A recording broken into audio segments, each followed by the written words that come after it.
to a brand new program called The Perfect Finish, the Fashion Edit with me, Silvia Senanayake. Right now we are outside the beautiful store of Charini Suriyage and we're about to go in and have a look.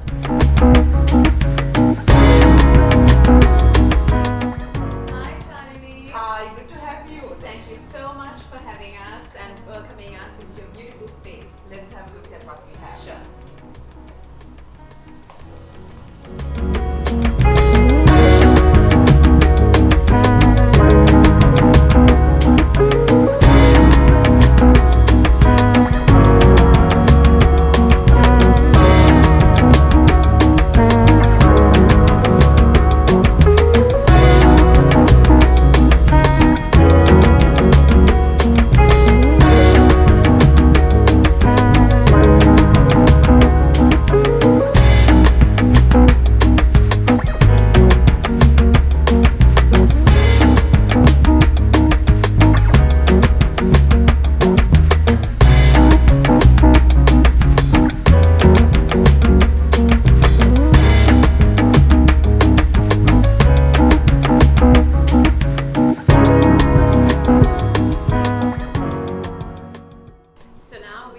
To the most interesting part of the segment where Charini will be showing me exactly what would suit me best and something that look nice on me and yes, so Charini. So I was thinking yes. of a more glamorous look for you. Yes, and I love that. Oh, that's good to know. And I was thinking like a deep red, like a maroonish red Perfect. for this particular thing that you have in mind. Yes. So why don't we try this piece? Okay. I think you have That's perfect body for this kind of dress. Okay, perfect. It's backless. Wow. It's strappy in front. Okay. We'll go with Okay, the perfect. purpose we have. Let's try this on.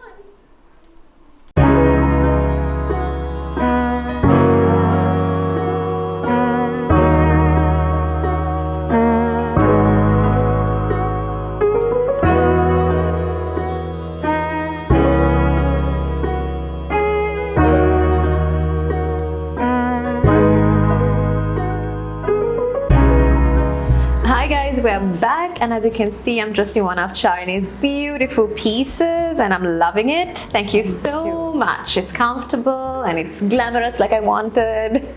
I'm glad that you like it. Thank you. So, tell us a little bit more about yourself. What don't we know about Charini? Who is Charini?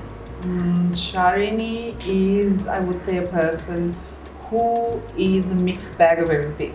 Okay. See, I'm not only a designer, Yeah. and I'm not only a mother, Okay. but I have a lot of very active interest when it comes to traveling, Wow. interior designing, Right. collecting art and antiques, Mm-hmm. and I like mountain climbing Wow. Okay. and sailing. So I do a lot of different activities. Okay. And how did your journey begin? When did you realize that, okay, listen, you know what, I want to be a designer. This is the path that I want to continue in?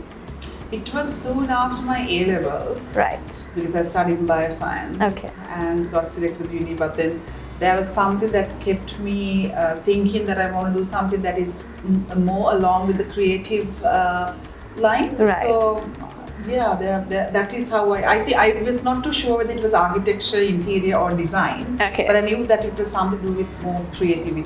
Okay. So since Fashion Week is just around the corner, tell us a little bit about Colombo Fashion Week and its experience and how you've, how many years you've been doing it for rather? I was involved with Colombo Fashion Week from the very first Fashion Week. Right. And I've showcased for the past 12-13 years. Wow. I've been showcasing. Okay. So coming up next is the rapid fire round where we will be asking Charini a few questions. Not grilling you, don't worry. Right. And yes, so if you could be one designer, international designer, if you could wake up as an international designer, who would it be and why? Oh, Alexander McQueen is my all-time favorite designer. Unfortunately, he's no more. Yeah. But if I am to be one designer, I would think it's that person. Okay, Alexander McQueen. Fine. And according to you, who are the 5 most talented designers in Sri Lanka at the moment, other than yourself? You can't mention your name yourself. Oh gosh, I would rather create more friends or enemies by naming people. I think there are so many designers who are. So 5 of your most favorite. Okay. I like Sonali Dharmavardhana, Tashikirti Sena. Gosh, now I'm just thinking Dimudu Sahabandhu, India Pa. It covered 5, right? Yeah, I think that so. Was I'm just naming few people that I've worked with as well with Kalam Fashion Week. Okay. And if I have not mentioned anything, it's because you just don't want them to get. No, it's just that it's a sudden question. I'm not planned. I'm not pre-planned.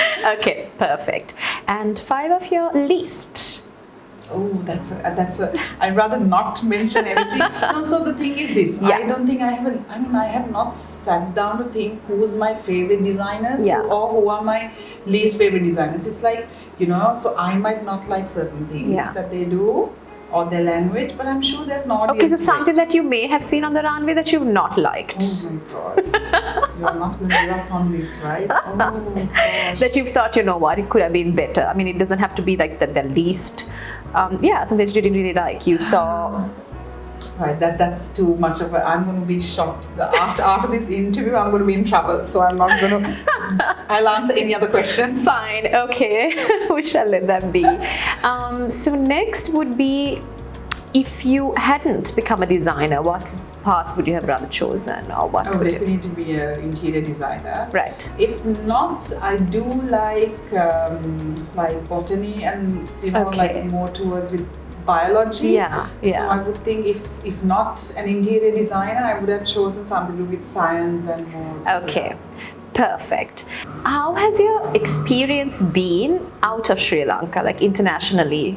Okay, so I used to live in the UK and the US. Right. So it's a very different experience as a designer. So I've been there as a student and also as a designer because I've done my master's overseas and lots of other little programs. And also I've worked with designers overseas. Wow. And I was training to be a designer. So it's a very different experience. And also retailing in the international arena. And I've done Lana Fashion Week exhibitions as an ethical fashion brand. Okay. And I've retailed with like really top retailers as well. Yes. So the market is very different. Yeah. So how you pitch is very different. Mm-hmm. So if you ask whether I would do what I do over here, same exact things when I was overseas, not really. Not really. It's a different kind of a handwriting that I used to have when I used to work as a designer overseas. Right. So having said that, what are the changes you'd like to see in the industry locally? I would like people to be more open towards newness. Yeah. So I'm blessed to have amazing clients who actually take my word and will really dive in and try and experience something that I offer that is different. So I want the industry to have the newness and innovation, because that's the only way that we can push forward as designers and up our game in the international platform and also as a country. Right. So okay.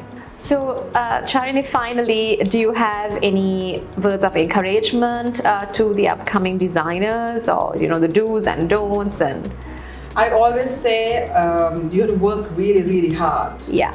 And you've got no clue how hard I've worked and how hard I still work. Wow. Trying to maintain that, balance of life, all those things. So work really hard, and you need to really be passionate. Yeah. If you're not passionate about what you do, it doesn't come naturally. Yeah. It just becomes a job. And you can't be a designer or be in a creative industry when it's just a job. Yeah. So just be passionate. Just talk to yourself and see whether this is exactly what you want to do. And then things will naturally happen. And you don't worry then. Yeah. Okay, so those are Charini's words of encouragement to the upcoming designers. Having said that, we're wrapping things up with Charini. Thank you for having us. Thank you for the beautiful dresses. Oh, thank you for having me as well on the program. So thanks. And guys, hope you enjoyed watching the first episode of The Perfect Finish, the fashion edit with me. And see you again next time.